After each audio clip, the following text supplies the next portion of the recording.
শারমিন ছটফটানি বন্ধ করে শান্তভাবে তাকিয়ে রইল তার দিকে। অবাক হয়ে রাশেদ গলা ছেড়ে দিল। শারমিন কাশতে লাগলো, চোখ মুখ লাল টুকটুকে। মনে হলো একটু ছোঁয়াতেই রক্ত গড়িয়ে পড়বে। রাশেদ নিজের রাগ কন্ট্রোল করার চেষ্টা করছিল, কিন্তু শারমিনের কথাগুলো তাকে অসহনীয় করে তুলছিল। চোখটা বন্ধ করে জোরে জোরে শ্বাস নিতে লাগলো। শারমিন ভাঙা গলায় বলল, ছাড়লেন কেন? মেরে ফেলতেন। রাশেদ চুপচাপ তাকিয়ে রইল, কিছু বলল না। তারপর আবার হাত ধরে বিছানায় বসালো, হাঁটু গেড়ে পাশে বসে মলম লাগাতে গেল। শারমিন হাত সরিয়ে নিল। রাগে রাশেদ আর একটা থাপ্পড় বসিয়ে দিল। শারমিন মাথাটা নিচু করে বসে রইল, চোখের পানি গড়িয়ে পড়ছে টুপটাপ। বর্তমান রাশেদ রেগে বলল, আমার রাগের কথা আপনি ভালো করে জানেন, তাই আরেকটা থাপ্পড় খেতে না চাইলে চুপচাপ বসে থাকুন, নয়তো খুব খারাপ হবে। বলেই শারমিনের হাত টেনে মলম লাগিয়ে দিল। তারপর ফ্লোর পরিষ্কার করে গম্ভীর মুখে বলল, আমার সাথে আবার অমন জেদ দেখালে থাপড়ে গাল লাল বানিয়ে দেব। কথা শেষ করেই বেরিয়ে গেল। মাথা নিচু করে বসে শারমিন অঝরে কাঁদতে লাগলো। কষ্ট হচ্ছে ভীষণ, কারণ রাশেদ তার গায়ে হাত তুলেছে বলে নাই। তার কষ্ট হচ্ছে এই ভেবে যে রাশেদের জীবনে তার কোনো মূল্য নেই, রাশেদ অন্য কাউকে ভালোবাসে। কান্না করতে করতে কখন যে ঘুমিয়ে পড়ল শারমিন, সে নিজেও বুঝতে পারল না। ছাদের দোলনায় শুয়ে আছে রাশেদ। সকালের আলো চোখে লাগতেই চোখ মুখ কুঁচকে ফেলল। পিটপিট করে তাকাতেই বুঝল সকাল হয়ে গেছে। গত রাতেই শারমিনের রুম থেকে বের হয়ে ছাদে এসে বসেছিল। কখন যে চোখ লেগে গিয়েছিল সেটা তার মনে নেই। রাতের ঘটনাগুলো মনে পড়তেই রাশেদের মুখটা গম্ভীর হয়ে গেল। ছাদের ফ্লোরে চোখ পড়তেই দেখল চারপাশে অর্ধেক পুড়ে যাওয়া সিগারেট ছড়িয়ে আছে। দীর্ঘশ্বাস ফেলে একে একে সেগুলো কুড়িয়ে নিতে লাগলো। ঠিক তখনই পেছন থেকে কারো কণ্ঠ ভেসে এলো। একটার পর একটা সিগারেট খেলে বুঝি কষ্ট কমে? চমকে পিছনে ফিরে তাকাতেই দেখলো লামিয়ে দাঁড়িয়ে আছে। হালকা হাসি দিয়ে রাশেদ বলল। কখন এসেছিস এখানে? লামিয়া ধীর পায়ে এগিয়ে এসে বলল। যখন তুমি ঘুম থেকে উঠেছো তখন। রাশেদ আর কোনো কথা বলল না। সিগারেটগুলো তুলে নিজের পকেটে ভরে রাখলো, পরে বাহিরে ফেলে দিবে। ভাইয়া, হুম। যাকে এত ভালোবাসো তাকে এত কষ্ট দিচ্ছ কেন? কাছে টেনে নিচ্ছ না কেন? রাশেদ ঠোঁট বাঁকিয়ে হাসল। তুই আমাকে এই প্রশ্ন করছিস? আচ্ছা আগে তুই বল, তুই কেন তাকে টেনে নিচ্ছিস না তোর কাছে? এই কথাই হো হো করে হাসতে লাগলো লামিয়া। অবাক চোখে তাকিয়ে রইল রাশেদ। কিছুক্ষণ পর হাসি থামিয়ে লামিয়া বলল। যাও এখন নিজের রুমে গিয়ে শুয়ে পড়ো, আমি গাছে পানি দিব। রাশেদ বুঝলো লামিয়া এই বিষয়ে কথা বাড়াতে চায় না, তাই চুপচাপ চলে গেল। লামিয়া টিউবওয়েল থেকে পানি ভরে গাছে পানি দিতে দিতে বাগানের দিকে তাকালো। খালি গায়ে শুধু শর্টস পরে বাগানে পোশাক করছে লাবিব। ওদিকে চোখ দিতেই লামিয়া শুকনো ঠকিল। কিছুক্ষণ একধানে তাকিয়ে শয়তানি হেসে হঠাৎ মগে করে পানি ভরে উপর থেকে লাবিবের গায়ে ঢেলে দিল। ঠাস করে পুরো পানি গিয়ে পড়ল লাবিবের উপর। মাথা তুলতেই মগ গিয়ে সোজা মুখে লাগলো। লামিয়া হো হো করে হেসে উঠল। ভিজে চুপচুপে দাঁড়িয়ে রইল লাবিব। চোখ মুখ শক্ত করে তাকিয়ে আছে লামিয়ার দিকে। এই মেয়েকে কালকে মনে হলো কত বড় হয়ে গিয়েছে, কিন্তু এখনো শয়তানের হাড্ডি রয়ে গেছে ভেবেই বিরক্ত হলো লাবিব। ভেঙচি কেটে লামিয়া নিজের রুমে চলে গেল। লাবিব বিরক্ত মুখে পাশ থেকে টাওয়াল নিয়ে শরীর মুছতে মুছতে নিজের রুমে ঢুকলো। টেবিল থেকে ফোন হাতে নিয়ে স্ক্রিনে চোখ পড়তে দেখলো মনিকা নামে সেভ করা নাম্বার থেকে 20টা মিসড কল। লাবিব সঙ্গে সঙ্গেই কল ব্যাক করলো। ওপাশে কিছু একটা শোনা গেল না। লাবিব শান্ত গলায় বলল। তুমি তাহলে এসো, কালকে আমরা আমাদের বাসায় শিফট হব, কোনো সমস্যা হবে না। বলেই কলটা কেটে দিয়ে ফ্রেশ হতে চলে গেল। নাস্তা শেষ করে সবাই যে যার কাজে বেরিয়ে গেল। বসার ঘরে শুধু বাড়ির কর্তীরা বসে আলাপ করছে। আর দু একদিন পরে খান পরিবারের সবাই তাদের বাড়িতে গিয়ে উঠবে, সেই নিয়েই চলছে আলোচনা। ঠিক তখনই হঠাৎ করেই কলিং বেলের শব্দে তাদের কথা বন্ধ হলো। রাশেদা বেগম দরজা খুলতেই চোখে পড়ল সামনে দাঁড়িয়ে আছে সুঠাম দেহের এক যুবক। পরনে সাদা পাঞ্জাবি, চোখে কালো সানগ্লাস, ভদ্র হাসি দিয়ে সালাম জানালো। কে তুমি? কাকে চাও? রাশেদা বেগম প্রশ্ন করতেই যুবক মাথা নুয়ে বলল, জি আন্টি, আমি জুনায়েদ আহমেদ, লাবিবের ছোটবেলার বন্ধু। ঠিক তখনই পেছন থেকে ভেসে এলো চেনা কণ্ঠ। এসে গেছিস? লাবিব দৌড়ে এসে জুনায়েদকে জড়িয়ে ধরল। আয়, সবার সাথে পরিচয় করিয়ে দিই। সবার সাথে পরিচয় পর্ব সেরে দুজনেই উপরে চলে গেল। বন্ধুর সাথে দেখা হয় লাবিব দারুণ খুশি। দরজা বন্ধ করে আড়মোড়া ভেঙে বসে বলল, বলতো তোর খবর কি? এই তো যা দেখেছি। হেসে উত্তর দিল জুনায়েদ। বিয়ে শাদী করেছিস নাকি? মজা করে জিজ্ঞেস করলো লাবিব। আরে না, কাজ করতে করতে যে শেষ, আবার বিয়ে। হাসলো জুনায়েদ, একটু থেমে তাকিয়ে বলল, তোর জাসকি রানী কি এখানে আছে নাকি বিদেশে গেছে? ম্যাম দেখে মনে পাল্টে গেল। লাবিব মুচকি হাসি দিয়ে বলল, সে আজও আমার হৃদয়ে আছে। সে ব্যতীত অন্য কোনো মেয়ের দিকে লাবিব চোখ তুলে তাকায় না, আর সে ছাড়া অন্য কোনো নারীর জায়গা দেয়নি আমার হৃদয়ে। বাহ, আমাদের লাবিব তো প্রেমে পড়ে দেওয়ানা। মজা করে বলল জুনায়েদ। তো বিয়ে কবে করবে? সে যেদিন আবার আমার সামনে আসবে। যদি না আসে তখন? জানি না। হালকা গম্ভীর স্বরে বলল লাবিব। এখন তোর কথা বল, কাউকে পছন্দ করিস নাকি? পছন্দ করে বলে কম হবে। আমিও তো তার প্রেমে উল্টো হয়ে গেছি। ঘুমিয়ে শুধু তার মুখই দেখি। মেয়ের নাম কি? কোথায় থাকে? কিছুটা জানি না, একদিন ভার্সিটি দেখেছিলাম, তারপর খোঁজ পাইনি। কণ্ঠটা ভারী হয়ে এলো জুনায়েদের। লাবিব বন্ধুর কাঁধে হাত রেখে বলল, মন খারাপ করিস না, ভাগ্য চাইলে অবশ্যই পাবি। দুজনেই টুকটাক আড্ডায় মেতে উঠল। এদিকে 1 ঘন্টা ধরে তাই বাথরুমে বসে আছে। বাহিরে দাঁড়িয়ে মাহির, তাইবা আর লামিয়া হইচই করছে, কিন্তু তবু সে বের হচ্ছে না। উপায় না পেয়ে লামিয়া নিজের রুম থেকে কিছু একটা নিয়ে এলো। কিচেন থেকে লাইটার হাতে নিয়ে ফিরতেই মাহির আর তাইবা তার চেহারা দেখে বুঝে গেল কি হতে যাচ্ছে। তারা শয়তানি হাসি দিয়ে সরে দাঁড়ালো। চেয়ারে উঠে লামিয়া বোম জ্বালিয়ে বাথরুমের ফাঁক দিয়ে ছুড়ে দিল। ঠাস করে আওয়াজ হতেই ভেতর থেকে তাই চেঁচিয়ে উঠল, আমি বের হয়ে তোদের কি হাল করি শুধু দেখিস। হাসি চেপে মাহির, তাইবা আর লামিয়ে বলল, তাড়াতাড়ি বের হ, অপেক্ষায় আছি। হাসি ঠাট্টা করতে করতে তারা নিচে নামলো। হঠাৎ লাবিবের ঘর থেকে অট্টহাসির শব্দ শুনে দাঁড়ালো। লামিয়ার চোখ চকচক করে উঠল।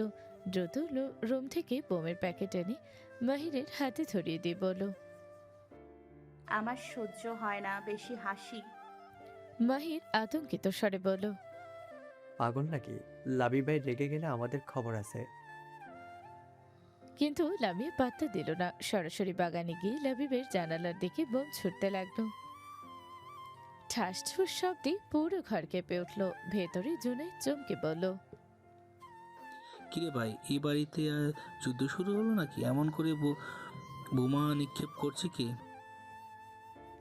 লাবিব জানালা দিয়ে উকি মেরে দেখল লামিয়া একের পর এক বোম ছুটছে। চোখ লাল হয়ে উঠল লাবিবের। পাশে পড়ে থাকা মোটে বাঁশের কঞ্চি হাতে তুলে নিল। কিরে ভাই, লাঠি দিয়ে কি করবে? জিজ্ঞেস করলো জুনায়েদ। গরু পিটাবো। গরু আছে এই বাড়িতে? শুধু গরু না, ছাগল, গাধা, ভেড়াও আছে। দাঁত চেপে বলল লাবিব। দুজনেই বাগানের দিকে এগিয়ে যেতেই জুনায়েদের কল আসলো। তাকে এখনই যেতে হবে, তাই লাবিবের থেকে বিদায় নিয়ে চলে গেল। এদিকে 3 জন বাদর, লামিয়া, মাহির আর তাইবা হাসতে হাসতে পিঠে হাত দিচ্ছে। ঠিক তখনই পেছনে ফিরেই তাইবা দেখল লাবিব দাঁড়িয়ে আছে কঞ্চি হাতে। আতঙ্কে মাহিরকে হাত দিয়ে পিঠে থাপ্পড় দিতেই লাবিবকে দেখে ভয় পেয়ে গেল। লাবিব সরে যেতে ইশারা করতেই দুজন দ্রুত সরে গেল। লামিয়া টেরই পেল না, হঠাৎ পিছন থেকে কঞ্চির জোরে বাড়ি খেল। ব্যথায় চকমক বুঝে পিছনে ফিরতেই দেখল রাগে ফুঁসতে থাকা লাবিব। এত জোরে মারল যে পিঠ কেটে জামা ভিজে গেছে রক্তে, কিন্তু সেটা কেউ খেয়ালই করল না। লাবিব আরো একটা বাড়ি দিতে লামিয়া দৌড় দিল। লাবিব পেছন থেকে লামিয়াকে ধরে হাত মুচড়ে ধরতে লামিয়া ব্যথায় কুকড়িয়ে উঠল। লামিয়া উপায় না পেয়ে হাত ছাড়িয়ে লাবিবের হাত কামড়ে ধরল। তাই বা মাহির হতভম্ব। তখনই আবির, সাফওয়ান, হামিদা, লামহা, শারমিন, আরিফ, হাফসা আর ফারিয়া দৌড়ে এলো। এই দৃশ্য দেখে সবাই থমকে গেল। লাবিব লামিয়াকে মারতে এগোতেই আবির আর সাফওয়ান বাধা দিল। অনেক হয়েছে, ছোট মানুষ একটা ভুল করেছে। তুই বড় হয়েও কেন সব সময় ওর পেছনে লেগে থাকিস? তাইবা হঠাৎ চিৎকার করলো। লামিয়ার পেট থেকে রক্ত পড়ছে। সবাই তাকে অবাক। লাবিবের রাগ উড়ে গেল। লামিয়ার পিঠে রক্ত দেখে হতবাক হয়ে গেল। এত জোরে মারতে চায়নি সে, কিন্তু লামি কিছু না বলে সোজা ভেতরে চলে গেল। বাকি সবাই মিলে লাবিবকে রুমে নিয়ে এলো। লাবিবের দিকে তাকিয়ে আবির মজা করে বলল, সাফওয়ান, গাড়ি বের কর, ওকে ডাক্তারের কাছে নিয়ে যেতে হবে। সাফওয়ান মিটমিট করে হেসে বলল, হায় হায়, কি বলিস? তাহলে তাড়াতাড়ি চল। লাবিব, তাড়াতাড়ি ওঠ। লাবিব রেগে সাফওয়ান আর আবিরের দিকে তাকালো। তা দেখে আবির বলল,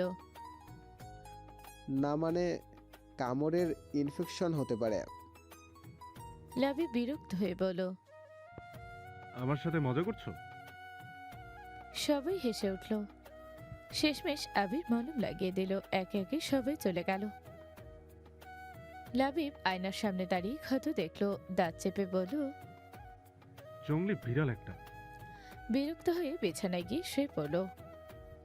তুই জানিস লাবিবের হাতে কত বড় ক্ষত হয়েছে? এভাবে কেউ কামড়ায় কাউকে? কপট রাগ দেখিয়ে বলল। বিরক্ত হয়ে বলল লামিয়া, না, আমি কারো পক্ষ নিয়ে কথা বলছি না। তাহলে এত কথা বলছিস কেন? ওরা আমাদের অতিথি, কালকেই চলে যাবে। আর তুই লাবিবের সাথে সব সময় লেগে থাকিস। অতিথিদের সাথে এমন আচরণ করা উচিত নয়। বড় আপা, তুই আমার রুম থেকে বের হয়ে যা। তোর এসব জ্ঞান আমার কাছে বিরক্ত লাগছে। নিচ থেকে লতিফা বেগম ডাক দিলেন। হামিদা, হামিদা লামিয়ার দিকে তাকিয়ে চুপচাপ বেরিয়ে গেল। লাল রঙের পাঞ্জাবি, সাদা লুঙ্গি, মাথায় টুপি, মুখ ভর্তি পাঞ্চি পতে চিপতে দাঁত বের করে হাসি দিয়ে কথা বলছে লোকটি। বয়স প্রায় ৪৫ থেকে ৫০ হবে। তোমার কি একটাই মায়ানি? লোকটি বলল, না না, আমার 3টা মেয়ে। লতিফা বেগম জবাব দিলেন, তাহলে একটাবারে ডাকলা না কেন? 3টারে ডাকো দেখি। লতিফা বেগম কিছু না বলে লামিয়া আর লামহাকে ডাকলেন। লামিয়া বিরক্ত হয়ে রুম থেকে বের হয়ে হলরুমের দিকে গেল। সাথে লামহা। সামনে হামিদা মাথা নিচু করে হাঁটছিল। এইভাবে কচ্ছপের গতিতে হাঁটছিস কেন? লামিয়া বলল, তোরা দুজন মাথায় মোড়া দিয়ে আয় সুন্দর মতো। হামিদা আদেশ করলো। সাথে সাথে লামহা ওনা মাথায় দিয়ে নিল। কিন্তু লামিয়া ভ্রুকুচকে মোড়া না নিয়েই সোজা হলরুমের দিকে এগিয়ে গেল। হামিদা লামহা হতাশ চোখে চয় করে পিছন পিছন গেল। সাফওয়ান আর আবির এইমাত্র বাহিরে থেকে এলো। হলরুমে ঢুকে দেখলো সবাই বসে আছে, বাড়ির কর্তারা বাদে। ভদ্রলোকটিকে দেখে সাফওয়ান ভ্রু কুচকাল। লাবিব কফি নিতে এসেছিল। এমন সবার গোল হয়ে বসে থাকা দেখে এগিয়ে গিয়ে মাকে জিজ্ঞেস করলো, কি হয়েছে মা, সবাই এভাবে বসে আছো কেন? লুবনা বেগম খুশি হয়ে বললেন। লাবিব ছোট চোখ করে সিঁড়ির দিকে তাকালো। দেখলো লামিয়া ধেই ধেই করে নেমে আসছে। পিছনে হামিদা, লামহা চুপচাপ। লাবিব লামিয়ার মুখ দেখে বুঝলো কিছু একটা হবে। বিরক্ত হয়ে চোখ ঘুরিয়ে আবির সাফওয়ানের দিকে তাকালো। সাফওয়ান মুখ অন্ধকারে ঢেকে গেছে। তা দেখে লাবিবের হাসি পাচ্ছিল। ঠোঁট চেপে হাসি আটকে দাঁড়িয়ে রইল। সিঁড়ি থেকে নেমে সোফায় ধপ করে বসলো লামিয়া। ভদ্রলোক কপাল কুঁচকে তাকাতেই লামিয়া চোখ ছোট ছোট করে তার দিকে তাকালো। পাশ থেকে লতিফা বেগম থমকে উঠলেন। লামিয়া, এটা কোন অসভ্যতা? সুন্দর করে বসো। লামিয়া চুপচাপ হেলা দিয়ে বসে রইল। টেবিল থেকে আপেলের টুকরো নিয়ে চিবাতে লাগলো। লতিফা বেগম দীর্ঘশ্বাস ফেলে হামিদাকে দেখিয়ে বললেন, এটা আমার বড় মেয়ে। তারপর লামহার দিকে ইশারা করে, এটা মেজো তারপর লামিয়ার দিকে। আর এটা ছোট। ভদ্রলোক হামিদা আর লামহার দিকে তাকিয়ে বললেন, মাশাল্লাহ, দুইজন অনেক সুন্দর। ওগো লেগা ভালো ঘরের পোলা আছে, দুই ভাই। পোলারা বিদেশে থাকে, বিয়ার পর বিদেশে নিয়ে যাব। সাফওয়ান আর আবিরের মুখ অন্ধকারে ঢেকে গেল। হামিদা লামহা চুপচাপ লামিয়ার দিকে তাকালো। লামিয়া তাদের চোখের ভাষা বুঝে খিলখিল করে হেসে উঠল। ভদ্রলোক চমকে বললেন, এই মাইয়া, তুমি হাসো কেন? টেবিল থেকে আরেকটা আপেল তুলে চিবাতে চিবাতে লামিয়া বলল, যত তাড়াতাড়ি আপদ বিদায় করবেন ততই ভালো। ভদ্রলোক লতিফা বেগমকে বললেন, তোমার এই মায়ার লাইগাও পোলা আছে। তা শুনে লামিয়া লাফিয়ে উঠল। লাবিব হালকা হাসলো। মাহির তাইব তাইবা মুখ কুচকে রইল। ভদ্রলোক আবার বললেন, যেহেতু ও কালা, তাই ওর লাইগা কালা পোলা আছে একটা। মেলা বড় লোক, কিন্তু গায়ের রং কালা। আগে একটা বউ আসছিল, গেছে গা। এমনিতেই তার ছোট মায়ার আদাব নাই, তার উপর কালা। এরা পোলারে বিয়া করলে সুখে থাকবো। লতিফা বেগম আর চোখে তাকালেন লামিয়ার দিকে। লামিয়া শান্ত চোখে তাকিয়ে রইল লোকটার দিকে। তারপর চোখ ঘুরিয়ে মাহির তাইব তাইবাকে ইশারা করলো। তারা বুঝে নিল। লাবিব সবই দেখলো, কিন্তু চুপ করে রইল। আচমকা সোফা থেকে উঠে দাঁড়ালো লামিয়া। ভদ্রলোক ভয় পেয়ে গেল। আরে ভয় পাবেন না, আপনি এত ভালো 3টা সম্বন্ধ এনেছেন, একটু মিষ্টি মুখ না করলে হয়? মাহির পেছন থেকে শরবত এনে দিল। লামিয়া শরবতের গ্লাস এগিয়ে দিতে লোকটা নাক ছিটকালো। মুহূর্তে মাহির ইশারা পেয়ে লোকটাকে চেপে ধরল। তাই বেশি করলার শরবত ভরে সব ঢেলে দিল তার গলায়। ভদ্রলোক ছটফট করতে লাগলো। সবাই ভয় পেয়ে গেল। লতিফা বেগম ছুটে গিয়ে তাকে জড়িয়ে নিল। আর লামিয়া মাহির তাইবকে ধমক দিলেন। ভদ্রলোক কাশতে কাশতে বলল, অসভ্য মাইয়া, তোরে কোনোদিন কোনো ভালো পোলা বিয়া করবে না। তোর যে চেহারা, এই চেহারা কোনো পোলাই নিবে না। বলেই কাশতে কাশতে বেরিয়ে গেল। বাড়ির বাহিরে আসতেই ওপর থেকে এক বালতি আলকাট্রা ঢেলে দিল কেউ।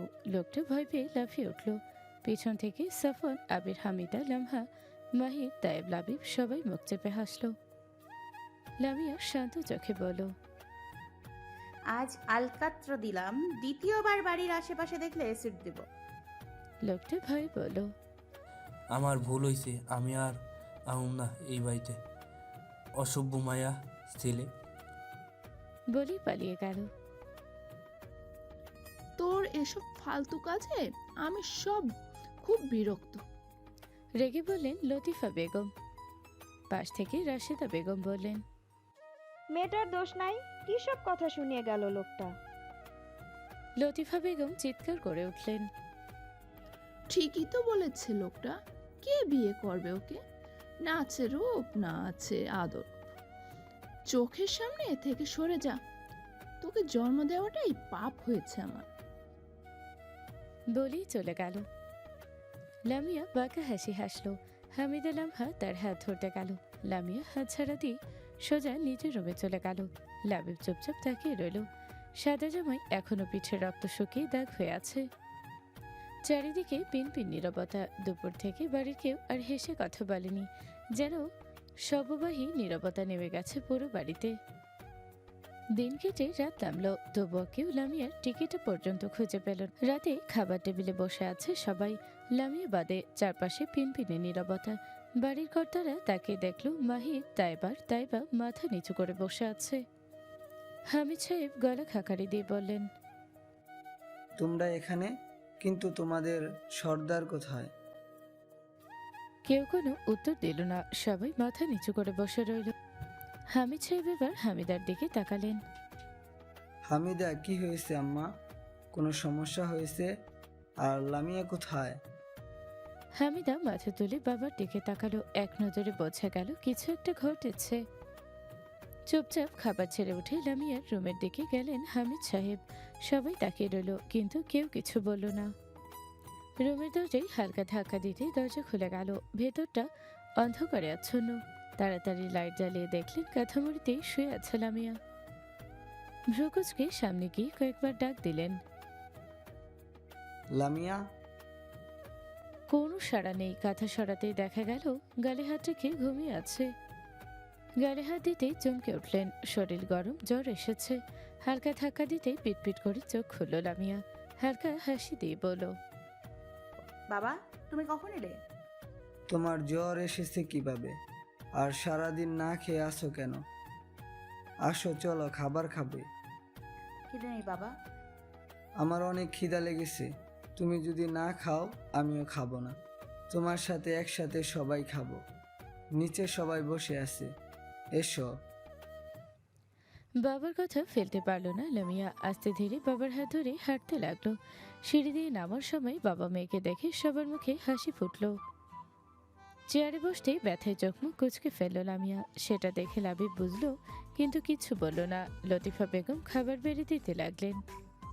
হামিদ সাহেব বললেন, লতিফা, খাওয়া শেষ, ওকে একটা জ্বরের ওষুধ দিও, অনেক জ্বর এসেছে। জ্বরের কথা শুনে লতিফার সব রাগ গায়েব। কপালে হাত রেখে বললেন, কিভাবে জ্বর এলো বলিসনি কেন? লাবিব, তায়েব, তাইবা, সাফওয়ান, হামিদা, লামহা আর আবির সবার কাছে স্পষ্ট হয়ে গেল কেন জ্বর এসেছে। লাবিব অপরাধী চোখে তাকালো লামিয়ার দিকে, কিন্তু লামিয়া ফিরে তো দেখল না। খাওয়া শেষে সবাই যার যার রুমে চলে গেল। সকাল 9:30। নাস্তা শেষে ভার্সিটিতে যাওয়ার জন্য রেডি হলো লামহা। বোরখা পরে, হিজাব পরে, ব্যাগ কাঁধে নিয়ে বাসা থেকে বের হলো। রিকশার জন্য দাঁড়িয়ে আছে।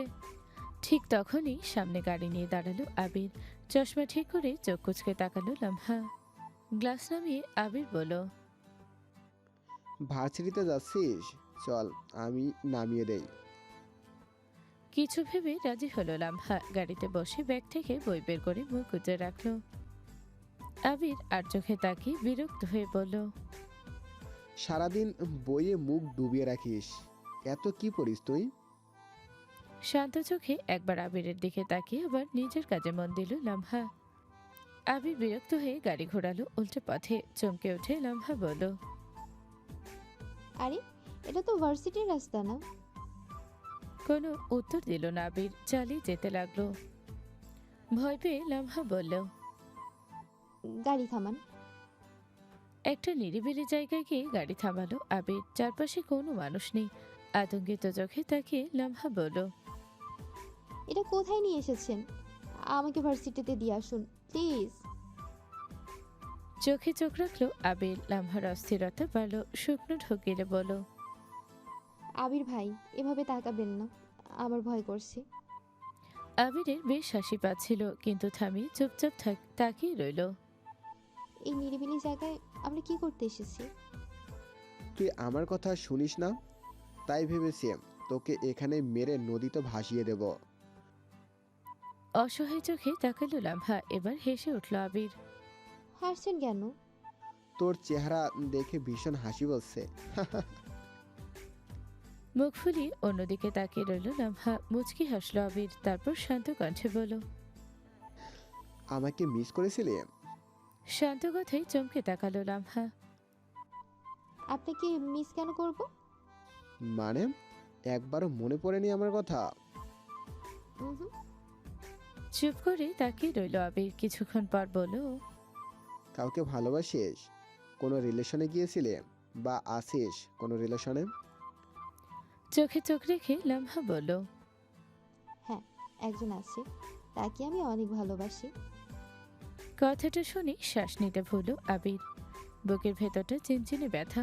ঠোঁটে জোড়া করে হাসি টেনে বলল, ও, বলে দৃষ্টি সরিয়ে নিল।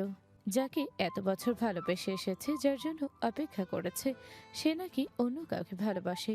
চোখটা ঝাপসা হয়ে এলো আবিরের। কান্না চেপে রেখে গাড়ি ঘোরালো ভার্সিটির দিকে। লামহা আবিরের দিকে তাকিয়ে চুপচাপ বইয়ে মুখ গুজে বসে রইল লামহা। কেউ আর কথা বলল না। রাশেদা, লতিফা, তাহমিনা, মনিরা, লুবনা, সাবরিনা, হালিমা, ফিরোজা বেগম সবাই মুখ ফার করে বসে আছে। আজ খান পরিবারের সবাই ইসলাম বাড়ি ছেড়ে নিজেদের বাসায় উঠে যাবে। যদিও ইসলাম বাড়ি ঠিক সামনেই খান বাড়ি, তবুও তারা কেউ কাউকে ছেড়ে থাকতে চায় না। এ নিয়ে সবার মনটা খারাপ। ঠিক তখনই বাড়ির গেট দিয়ে ঢুকলো একটা কালো রঙের একটি গাড়ি। এদিকে কেবল ঘুম থেকে উঠে নিজের রুমের বারান্দায় দাঁড়িয়ে দাঁত ব্রাশ করছিল লামিয়া। বাড়ির ভেতরে অচেনা গাড়ি ঢুকতে দেখে চোখ ছোট ছোট করে নিচের দিকে তাকালো। গাড়ি থেকে নামলো এক অতি সুন্দরী রমণী। ধবধবে ফর্সা গায়ের রং, গায়ে রয়্যাল ব্লু শার্ট আর ক্রিম রঙের প্যান্ট, চোখে কালো সানগ্লাস, ঠোঁটে হালকা নুড লিপস্টিক, একেবারে ঝলমলে সৌন্দর্য।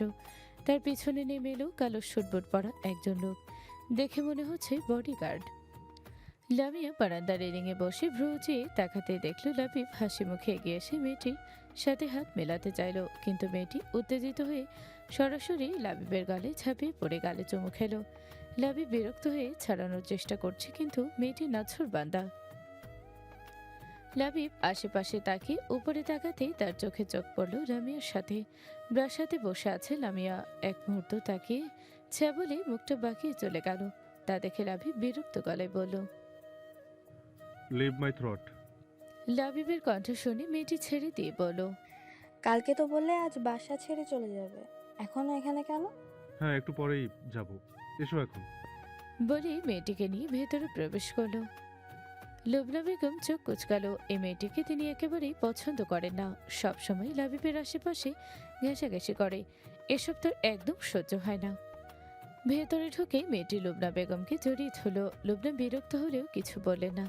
লাবিবও বুঝতে পারল তার মা এই মেয়েকে পছন্দ করেন না, এটাও সে জানে, তারপরও কিছু বলল না। এদিকে রাশেদা বেগম সাবরিনাকে ফিসফিস করে বললেন, মেয়েটা তো খুব সুন্দর, বিদেশি নাকি? কে? সাবরিনা বেগম কপাল কুঁচকে উত্তর দিলেন, চিনলে না নাকি? আবিরের বাবার বন্ধুর মেয়ে, আমাদের সাথেই তো দেশ ছেড়েছিল, বিদেশে পড়াশোনা করেছে, আবিরের সাথেই পড়তো। সবাই ধীরে ধীরে পরিচিত হলো। ঠিক তখনই সিঁড়ি বেয়ে নিচে নামলো লামিয়া। বলল, মা খেতে দাও, খুব খিদে পেয়েছে। লতিফা বেগম হেসে মনিকার দিকে তাকিয়ে বললেন, অনেক দূর থেকে এসেছো, এসো খাও। তারপর লাবিবের দিকে তাকিয়ে বললেন, তুইও তো এখনো খাসনি, ওকে নিয়ে একসাথে খেতে আয়, বস। লামিয়া মায়ের সব আদি খেতা দেখে বিরক্ত হয়ে টেবিলে বসলো। খাওয়ার সময় জিজ্ঞেস করলো, মা, মাহির, তায়েব, তায়েবা কোথায়? তুই ছাড়া সবাই কলেজ ভার্সিটিতে চলে গেছে। লামিয়া চুপ করে ফোন বের করে মাহিরকে কল দিল। একবার রিং হয়ে কেটে গেল। বিরক্ত হয়ে ফোন পাশে রেখে খেতে লাগলো। এরপর টেবিলে এসে বসলো লাবিব আর মনিকা। মনিকা লামিয়ার দিকে তাকিয়ে ভ্রু কুচকাল, কিন্তু লামিয়ার সেদিকে খেয়াল নেই, দিব্যি খেতে ব্যস্ত।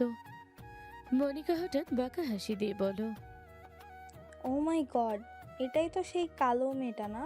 কুচকুচে কালো মোটা ছিল, এখন কিভাবে স্লিম আর গায়ের রং বাদামি হলো? লাবিব শান্ত চোখে তাকালো মনিকার দিকে। তারপর আবার সামনে তাকিয়ে দেখলো লামিয়া ফোনে ব্যস্ত থেকেও দিব্যি খেয়ে যাচ্ছে।